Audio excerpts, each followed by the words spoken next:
नमस्कार, मेरा नाम मांडवी है।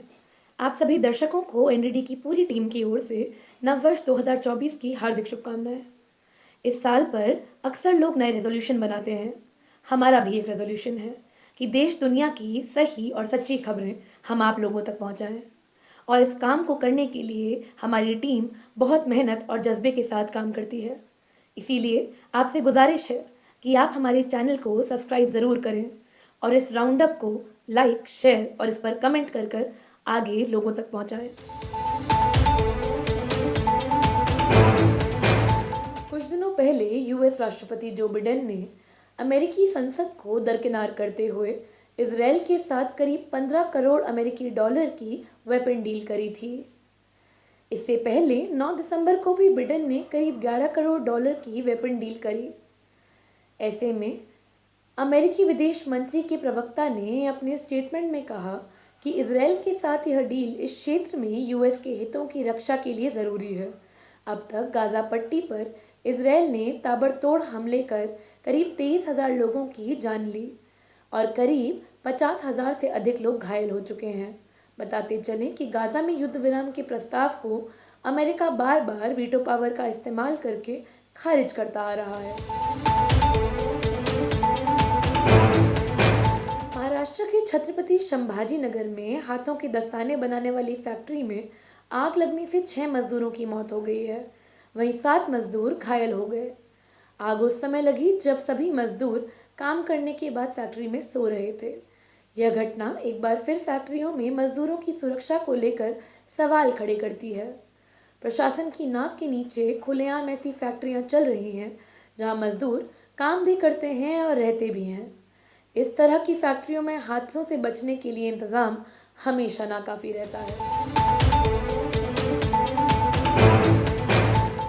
केंद्रीय कैबिनेट द्वारा आगामी मार्केटिंग सीजन 2024-25 में रबी फसलों पर मिनिमम सपोर्ट प्राइस यानी एमएसपी बढ़ाए जाने के फैसले पर विभिन्न विभागों ने ministry of agriculture and farmers welfare के समक्ष अपनी चिंताएं जाहिर की हैं।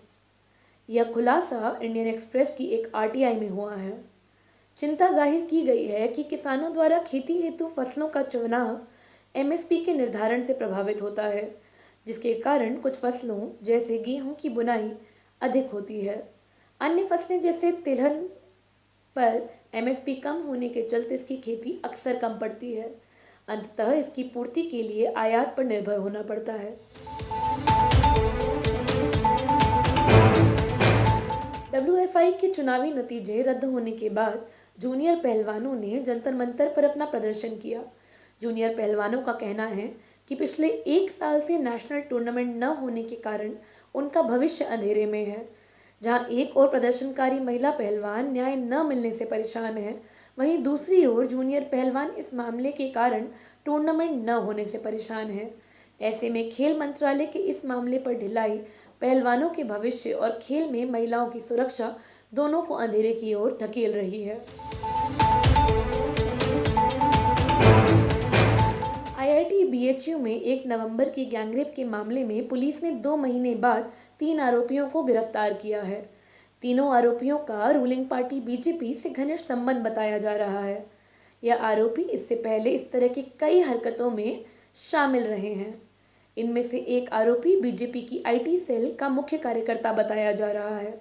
आरोपियों की गिरफ्तारी में 2 महीने से ज्यादा समय लगने पर आम लोग पुलिस की देरी पर सवाल उठा रहे हैं। लोगों का कहना है कि आरोपियों का संबंध रूलिंग पार्टी से है। इस कारण आरोपियों को बचाने का प्रयास किया जा रहा है। उत्तर प्रदेश के बागपत में एक तेल की मिल में काम करने वाली एक दलित महिला मजदूर को गर्म तेल में धक्का दे दिया गया। घटना तब हुई जब महिला मालिक द्वारा की जा रही यौन हिंसा का विरोध कर रही थी। घटना में महिला बुरी तरह से झुलस गई हैं। मामला मीडिया में आने के बाद ही पुलिस ने शिकायत दर्ज की।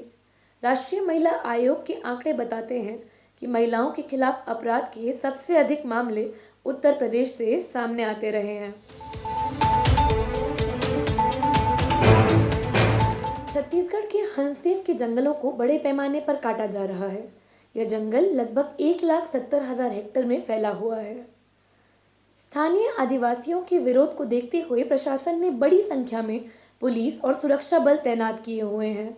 बताया जा रहा है कि छत्तीसगढ़ के इस इलाके में अडानी एंटरप्राइजेज लिमिटेड वर्ष 2013 से कोयले का खनन कर रही है और जिसके लिए अब नए जंगल काटे जा रहे हैं।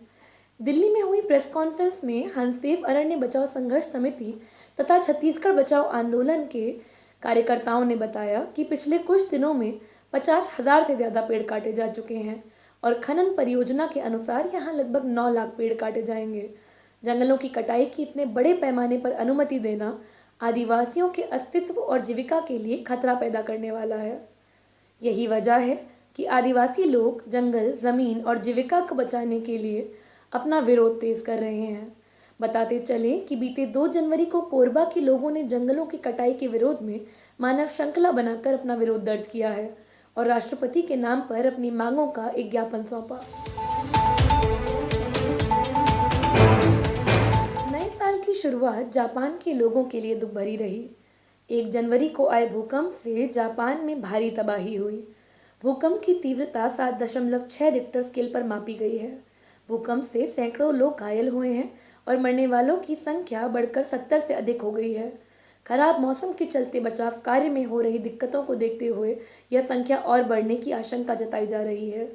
भूकंप के बाद अब जापानियों को तेज बारिश और सुनामी का भी डर सता रहा है। इसरो के वैज्ञानिकों ने नए साल का आगाज अंतरिक्ष में एक उपग्रह भेजकर किया। बताया जा रहा है कि यह उपग्रह ब्लैक होल के बारे में जानकारी जुटाएगा। इसरो ने एक्सपोटेस रॉकेट PSLV C58 के जरिए लॉन्च किया है। यह 21 मिनट में अंतरिक्ष के 650 किलोमीटर की दूरी तय करेगा, जो इस रॉकेट का यह 60वां मिशन होगा। इस मिशन में एक्सपोसैट के साथ 10 अन्य उपग्रह भी पृथ्वी की निचली कक्षा में स्थापित होंगे। मुख्य चुनाव आयुक्त और अन्य चुनाव आयुक्तों की नियुक्ति पर नए कानून की वैधता को सुप्रीम कोर्ट में चुनौती दी गई है।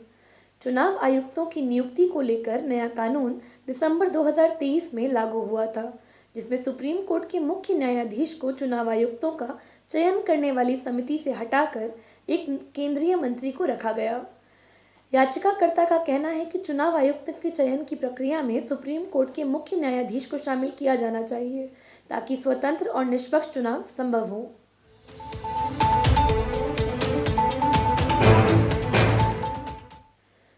जनवरी को क्रांति ज्योति सावित्रीबाई फूले के जन्मदिन के अवसर पर दिल्ली विश्वविद्यालय के आर्ट्स फैकल्टी परिसर में क्रांतिकारी युवा संगठन द्वारा प्रदर्शनी और जनसभा का आयोजन किया गया। इस आयोजन के माध्यम से सावित्रीबाई के जीवन संघर्षों और महिलाओं की मुक्ति के आंदोलन में उनके अभूतपूर्व योगदान को याद किया गया। क्रांतिकारी युवा संगठन ने इस अवसर पर शिक्षा के समान अधिकार और हिंदू मुस्लिम एकता का आह्वान करते हुए एक सप्ताह का व्यापक जन जागरण अभियान आयोजित करने का ऐलान किया है। अभियान को 3 जनवरी सावित्रीबाई फुले के जन्मदिन से 9 जनवरी फातिमा शेख के जन्मदिन तक चलाया जाएगा।